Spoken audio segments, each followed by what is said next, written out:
তো দেখো বন্ধুরা, এদিকে আমার মাছ কাটিয়া দুইয়া রেডি, আর এদিকে খাখরা শস্য করবো আর বড় চিংড়িটা দিয়া খালিয়া করবো। তো চলো পুরা রান্নাটা দেখতে থাকো। এদিকে ছোলাটা রেডি করে রাখছি।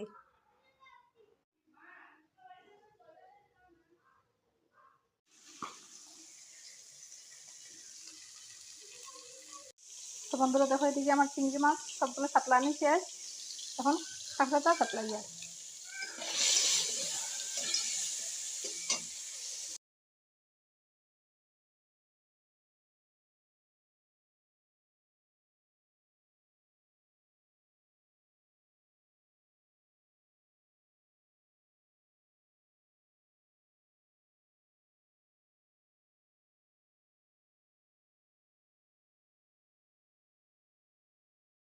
তো দেখো, এদিকে খাখরা লাগি শস্য পেঁয়াজ সব কিছু রেডি। তো দেখো, চিংড়ি মাছের খালিয়াটা প্রায় হয়ে গেছে। আদা গরম মশলা বাটিয়ে রাখছি, এখন দিলাম।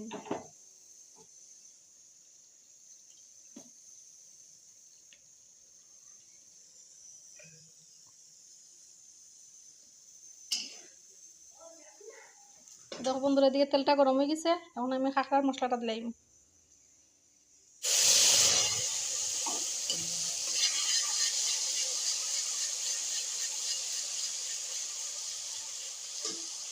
তো দেখো মশলাটা ভাজা হয়ে গেছে, এখন আমি অল্প জল দিলাম।